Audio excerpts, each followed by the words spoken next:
Welcome back to the Jeremiah Show. My very special guest today is Matt Pinfield. I'm so excited to have him on.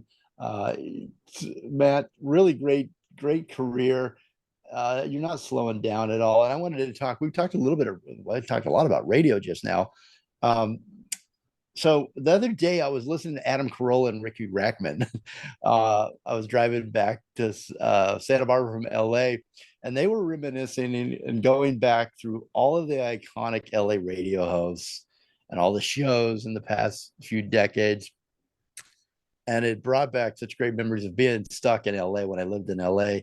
And the only good thing about being stuck in traffic was that you had the time with a show and a host, and you got to know them a little bit. It's almost like they're riding shotgun with you.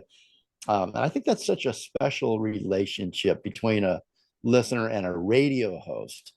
I love that you are doing so much radio. Um, when I tell anyone, I wanted to know if you have this issue at all. When I tell anyone under 40, hey, we're on the radio, instantly they say, do you mean a podcast, or what's your podcast? So, but I'm talking about real radio, like terrestrial radio.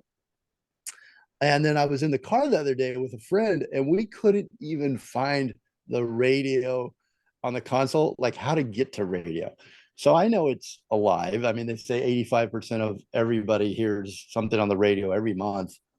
And I know radio is still alive. It's still such a great medium, but is it well, in your opinion? And Well, where does it I go from love it. here? I'm very lucky. I'm a very blessed individual because, I now that I'm on 88.5, the SoCal Sound, which is, like an alternative AAA that plays classic stuff. But I mean, yesterday I played Dylan, the Beatles from Rubber Soul, the Stones from Beggar's Banquet. I played Elvis Presley's Sun Sessions, along with you know, you name it. It's like, Pearl Jam, and then, Mm-hmm. like Phoebe Bridgers. It's all over the place. But and I love that. And I still do KLOS. Sunday nights I have a show that's a rock countdown. And I also do interviews on that, and rock history things like, album anniversaries and people's birthdays and things that happen on that week in rock. And I also have a syndicated radio show called Flashback, which I've been doing for 12 years. It's on about, I don't know, a lot of radio stations in the US. And I love doing that. It's that's a 4-hour show or a 2-hour show, depending on which one they take through us with one. And I'm sorry, that's Stone. Hold on a second. Let me make sure it has. I'm so sorry about this. Yeah, while you're doing that, I wanted to mention I was reading up on your station, and it mentioned that during the pandemic, a lot of radio stations, like a lot of businesses, folded. People weren't in the cars, and Yeah, it especially in was. LA, it's a car town, right? So, um, but you guys, your station that you're on right now is doing SoCal Sounds is doing incredibly well because they sort of changed the format where they're really connecting. The hosts really have to, form stronger bonds with the audience. Is that part of? I mean, you've got a bond, you've got a following and a fan base, but do you feel that the radio needs that? Is there, when you walk in and sit down, do you feel, hey, I've got to really connect through the I music, mean, I through love the it. I mean, stories? for me, it's just very natural. I'm very honest. I have a very honest side to me. I always have been, even in college radio. And and I realized it was a gift when I was doing college radio, because it was always about turning people on to music. But I was very honest, and I loved having that relationship. And I think that's one of the things that's great about being on 5 days a week again for me on this station 88.5 SoCal. Mhm. I tell stories, and these aren't brags. These are just experiences that I want to share with music fans, because they'd find it interesting if I'm like in Abbey Road studios and doing a radio show from Abbey Road, or if there's a story about me and David Bowie, or Lou Reed, or Chris Cornell. For So me, your interview style is really just a good conversation with either people that you've admired, they've admired you, you've helped each other along the way. Is that is that how you go about an interview? I mean, you've interviewed some of the biggest people. I mentioned Paul McCartney, Jay-Z.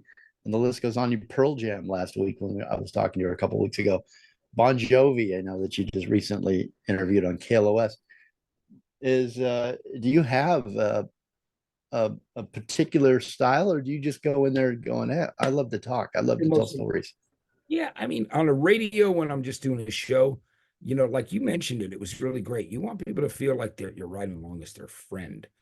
And every show has a different approach, because when I'm doing one of the countdown shows, like for KLOS, that's very informative too. And it's parts of it, the interview air, and the rest of it goes up online. But I love that. And when someone gives you that compliment, I mean, there are things that I gotta say are the most important things to me is to like listen to the people that you're interviewing, listen and don't like can all your questions, know, kind of go into it. I never, you see my interviews, I'm never using cards. Even on MTV, it's funny, somebody sent me some footage of me on M2 because I helped launch M2 and doing 120 and things like that. And I just, like for me, I wanted to really know. So I'm so sorry about this. It's Pearl Jam launch time. I So love it. I love Pearl Jam. I kind of feel like they're here with us today. So that I haven't had them on the show, and so now I can say we kind of have. I am so sorry about this. All right, we're going to let Matt take a reporting call from Pearl Jam, and we will be right back. We're going to take one more break. Matt, where can they find you on the website? Because I gave out the wrong one, and the Instagram, the correct Instagram handle. Yeah, it's going to be launching soon, mattpinfield.com, because I just retrieved it. I had to go through. You wouldn't believe what I had to go through to get the rights to my name directly back. So we're building out a website, but you can always reach me too at the at 88.5 SoCal Sound. There's an email there, but I want to let you know on socials, I'm at Matthew Pinfield, my full birth name there, for Instagram, and you'll know it's like an orange background. There's a Matt Pinfield online, which is on Facebook, and that one has me like in a purple jacket and a shirt with a guitar on it. You'll know that's the right one. And on X, it's at Matt Pinfield, and that one you'll be able to tell it's me. Right. But I love that, and I love to hear from people. I love to expose people to new music. Are we going on break, or do you want to? Yeah, let me take a real quick break. We'll come right back. We're going to finish up. All right, the great Matt Pinfield. So happy to have you here this hour. Thank you so much, Matt. Check him out, follow him. He's also on radios. If you're in LA, you're lucky enough to hear him. But they're also streaming. The radio stations are streaming, right? So you've got, I'd go to KLOS Sunday nights, 10 o'clock. Nope. Yeah. Is it 10 p.m.? Well, it's 8 p.m. Pacific, so that would be, where is that? Yeah, KLOS. Yeah. And then 88.5 FM, the SoCal Sound. And that is every day, Monday through Friday, 2 to 6 p.m., correct? Yes, absolutely. All right, we'll be right back. Sorry.